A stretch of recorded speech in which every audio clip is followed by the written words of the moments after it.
What's going on there, YouTube land and also social media lands? Welcome to an all-new video. In this video, we're going to be doing a movie review of a new film that came out the end of December and is a Oscar-nominated film, and many Oscar-nominated performances in this film as well. So we're going to get right into that. Before we do that, make sure you hit that subscribe button so you don't miss this video and any other videos I put up. As always, people, if you enjoy my content here on YouTube, definitely check out my other social media platforms such as Twitter, Facebook, Instagram, TikTok, all the great places, even Patreon, where I do all kinds of extra crucible that I don't do on my channel. So definitely check that out too. As always, people, let's get right into this.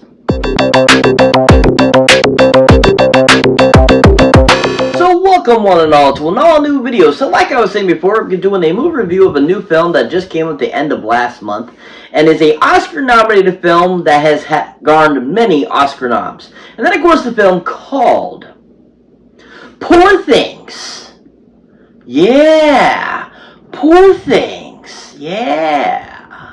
So Poor Things is based off of a 1992 novel by a British author, and is basically kind of like a loosely based kind of like Frankenstein story type of deal, stuff like that. And it definitely has to do with like reanimating dead corpses and stuff like that. And it has a really interesting, crazy twist that I thought was really ingenious and a great idea for a movie, and also a great idea for a book. Now, this film happens to be none other directed by a gentleman that goes by the name of Yorgos Lanthimos. Yeah, Yorgos Lanthimos. Yeah. So Yorgos, who is an exceptional director, has directed many great films now over the course of the last few years. Of course, he did the Oscar-winning film The Favorite. He did, other films of that kind of caliber, The Lobster, etc., etc.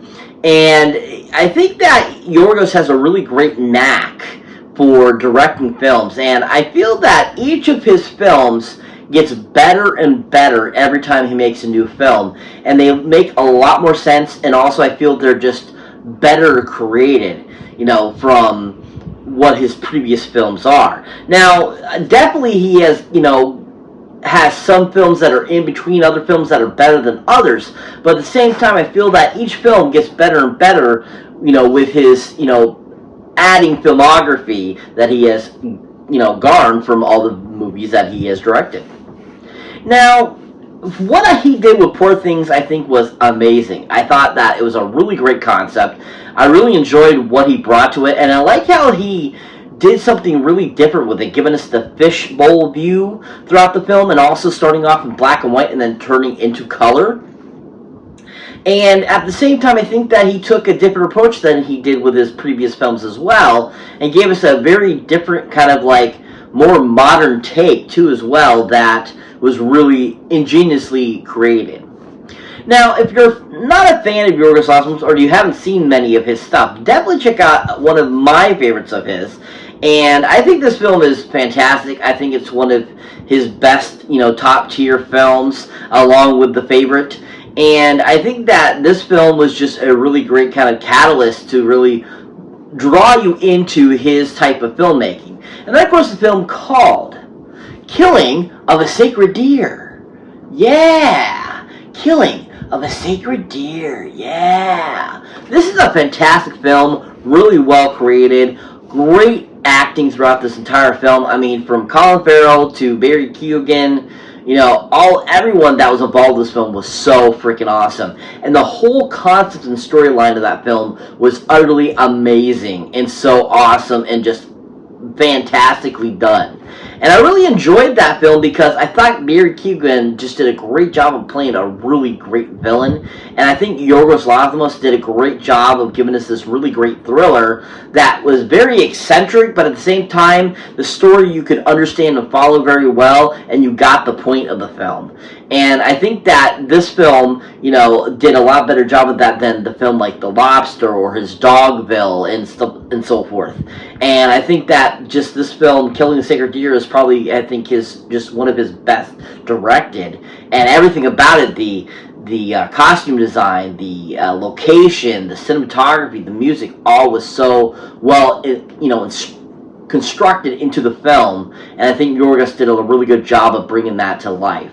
If you haven't seen Killing Him with Sacred Dead, I highly recommend check it out for Yorgos Lanthimos directing. He did a really fantastic job with the film. But overall, I really enjoyed what he did with Poor Things, what he gave him Poor Things, and he just gave us kind of a really great new take on like a Frankenstein monster story.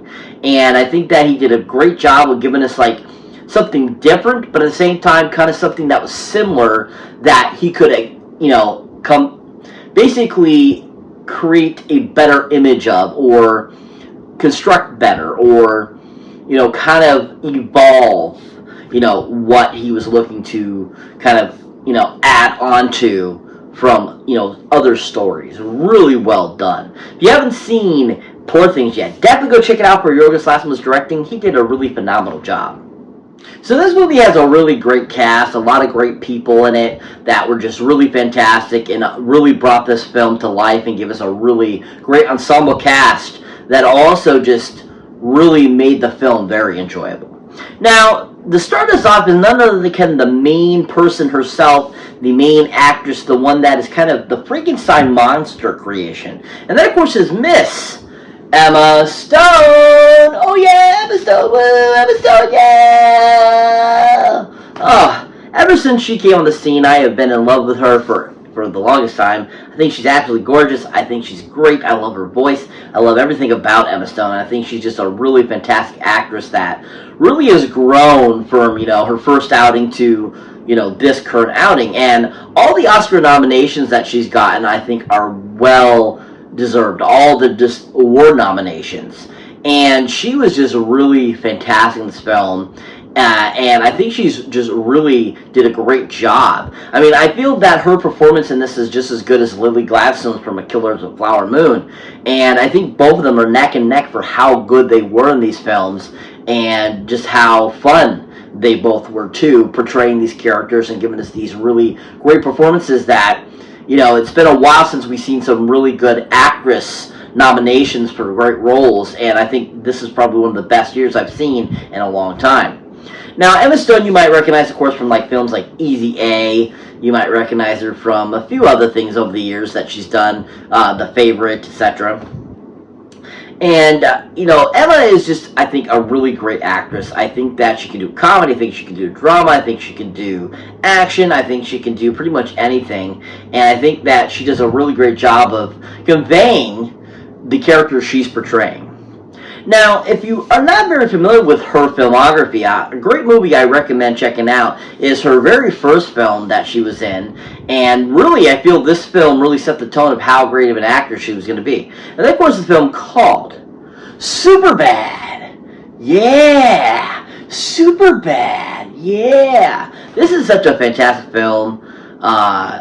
Great ensemble cast in this film, from Michael Cera to just such great actors and actresses in this film that are so freaking funny. And of course, brought from the great mind of Judd Apatow, and so forth. But this movie was just so freaking awesome. Emma was so amazing in it. Absolutely loved her. As soon as I saw this film, I automatically fell in love with her. And I loved everything she brought to the character. I thought she was so sincere. I felt like she really was that person.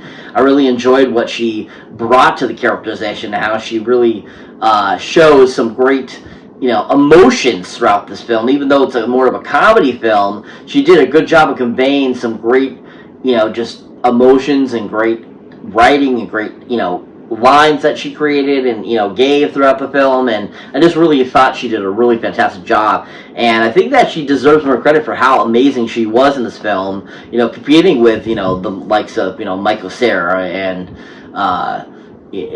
anyone else that was in the film. Where, you got Seth Rogen and Bill Hader, who are great comedians and so forth. And so she really held her own, I felt, and it really showed her acting prowess and how amazing an actress she is. If you haven't seen her in anything recently, or haven't seen her in anything much, definitely check her out on Superbad. She was really phenomenal in it. But I thought she was absolutely fantastic in this film. She was so amazing. And I think that she just did a great job of bringing to life a person that's been brought back to life and basically having to relearn everything and having to evolve and learn things and all this kind of stuff. And I think that it was just really well constructed, and the writing was done so well. And I think Emma did a great job of bringing that to life from the pages. Really amazing. If you haven't seen Poor Things yet for Emma Stone's performance, definitely go check it out now in theaters. She was fantastic. Next up on the acting list of this film is none other than another kind of main character that was pretty prominent throughout the entire film and was just amazing. Was fantastic in this film, and I absolutely loved his character. And that, of course, is Mr. Mark Ruffalo! Mark Ruffalo, woo! Mark Ruffalo, yeah! Mark Ruffalo. Another underrated actor that I think deserves more credit for how amazing he is. I mean, from, his films like Spotlight, to his portrayal of the Hulk in the Avengers, Bruce Banner, to, his many films of the year, Zodiac, and so forth and stuff like that. He just always really fantastic in any film that he's ever in. And he always brings a great class to the characters and always brings a great, funness to the character. And I always enjoy him and think that he does a great job of bringing these characters to life. And I think he doesn't get enough credit for how good he is.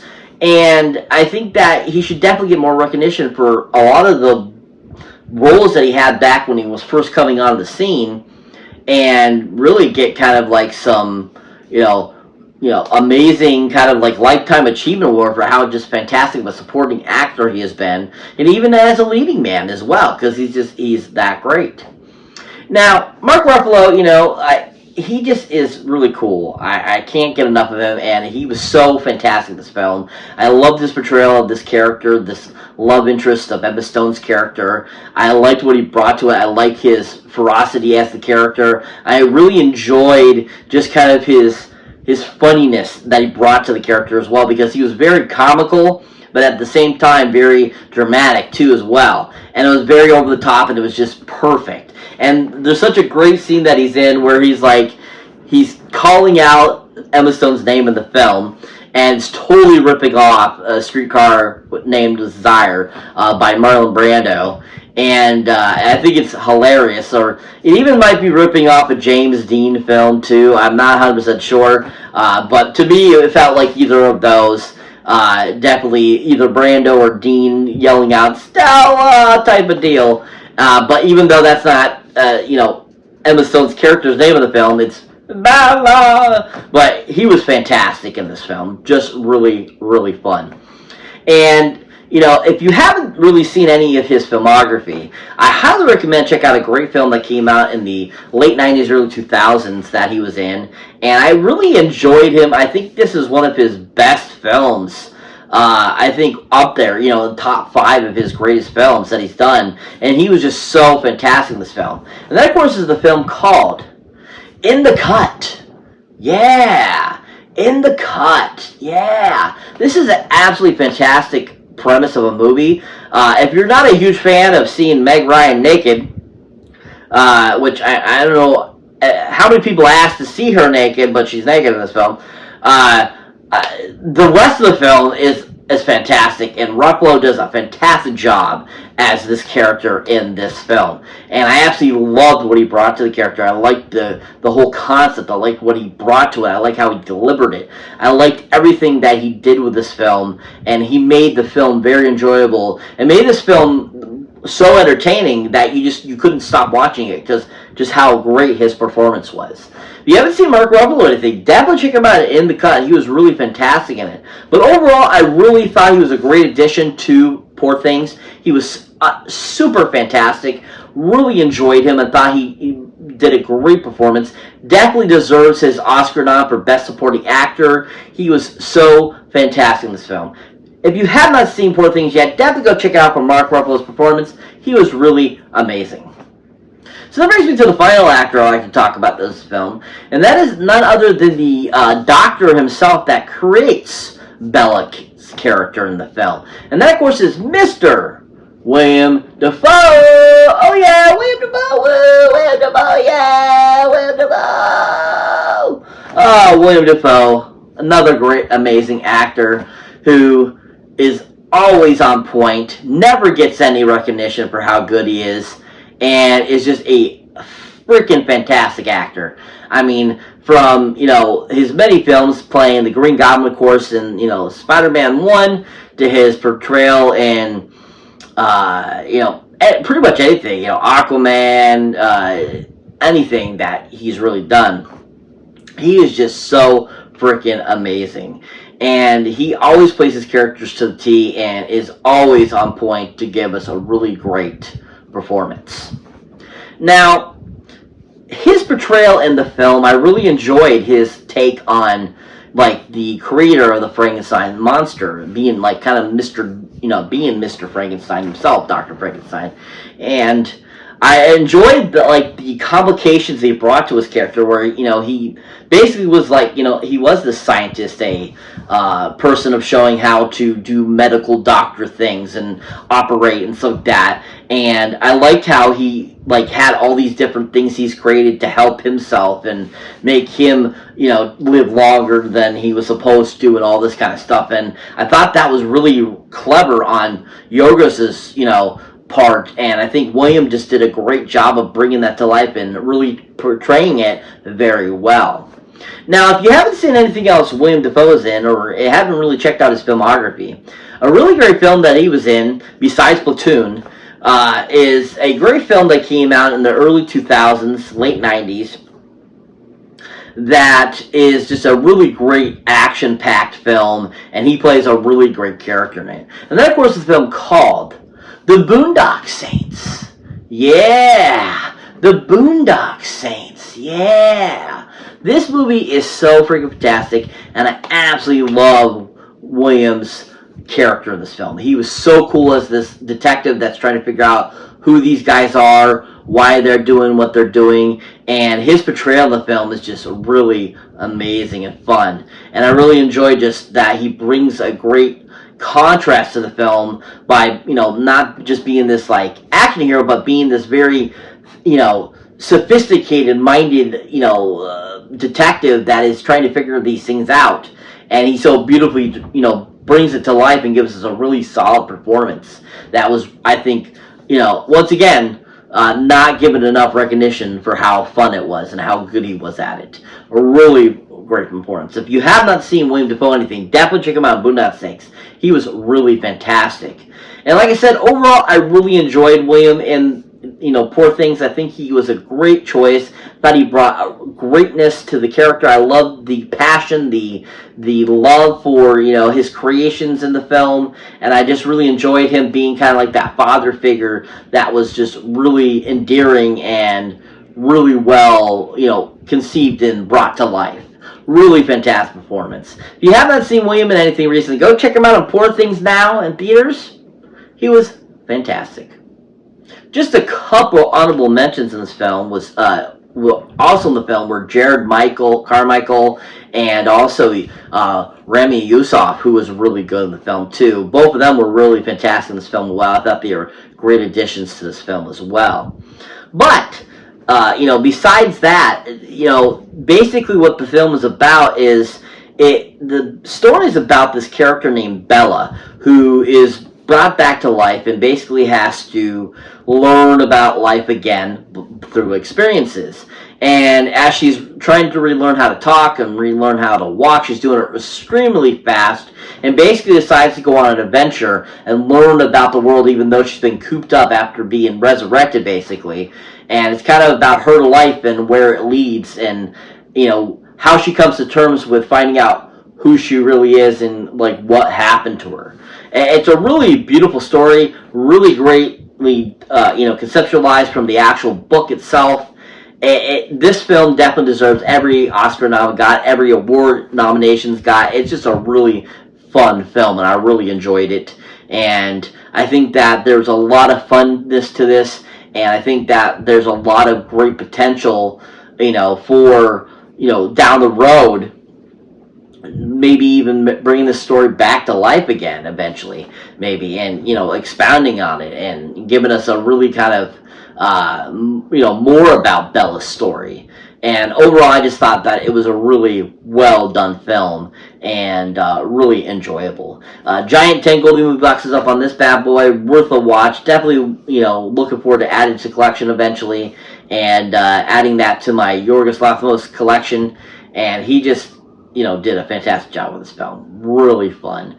Definitely worth a watch if you're into watching the Oscar-nominated best film, best films for 2023. Definitely go check out Poor Things Now. Just go check it out. It's such a great film. Worth the watch, people. It's amazing, excellent, and all around a really great film. So that's it for this review, guys. As always, thank you for watching. Thank you for liking. Also, thank you for subscribing. And if this is your first time here, or you have been here before, don't forget to check out any other new videos you might not see by me. As always, people, if you enjoy my content and want to show support for the channel, definitely check out my awesome Patreon page. We get all kinds of extra accoutrement that you don't get here on my YouTube, from outtakes, bloopers, movie suggestions for reviews, all that kind of cool stuff. So definitely check it out. So, as always, people, catch you in the next one.